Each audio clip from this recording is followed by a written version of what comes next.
We may still be waiting to toast the back of the recession, but for many fine wine dealers across the UK, from city to country, the last few months have been exceptional ones.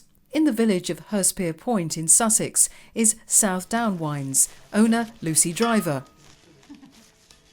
Within the 2009 vintage, there have been hundreds, thousands of excellent wines produced. A lot of chateaux have made their best wines yet. For the uninitiated, these are all what's called first growth. 5 chateaux from the left bank of Bordeaux: Chateau Lafite Rothschild, Chateau Mouton Rothschild, Chateau Latour, Chateau Margaux and Chateau Haut-Brion. They were classified in the 19th century as being the 5 top chateaux on the left bank. You can also add to that some of the top chateaux from the right bank: Chateau Cheval Blanc, Petrus, Le Pin and Ozone.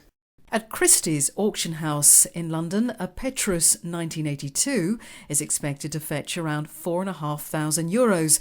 That's more than double what it sold for 16 months ago. Investing in wines is like trading in futures, with cases of a finite supply of a year's vintage bought at a discount before it's even been bottled. Just over 20 kilometres across the county line in the Surrey Hills is Rupert Pritchett, who's made wine in the Girondas region of France and in Western Australia. Traditionally, the en-primeur system, which is what you're talking about, was a method for English country gentlemen and some rarefied public purchases like Oxford colleges or gentlemen's clubs in London to pay for their wine ahead of time in return for a healthy discount.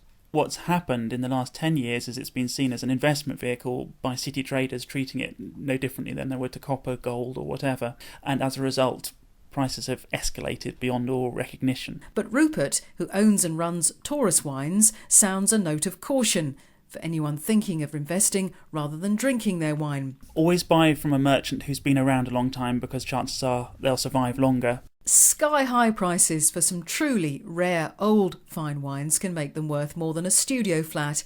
In London, a bottle of Chateau d'Yquem dating to the time of Napoleon, for example, sells at more than €85,000 for a single bottle.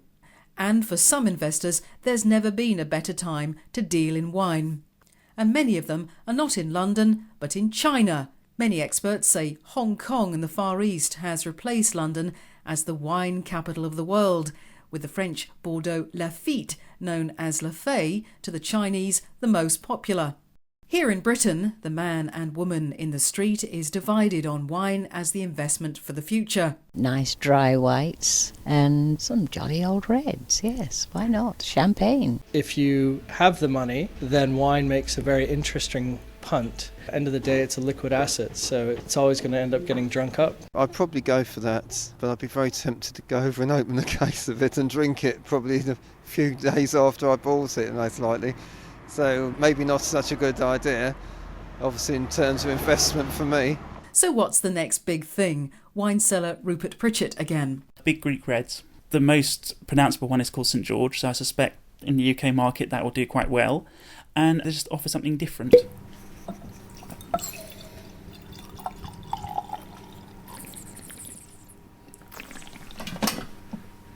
Well, with a bottle of our case, a dry red that's wine of the month at one London retailer specialising in Greek wines, costing just under €10 a pop, it could be something to enjoy over the moussaka rather than perhaps salting it away in the warehouse. For Network Europe, this is Alice Moss in Surrey, UK.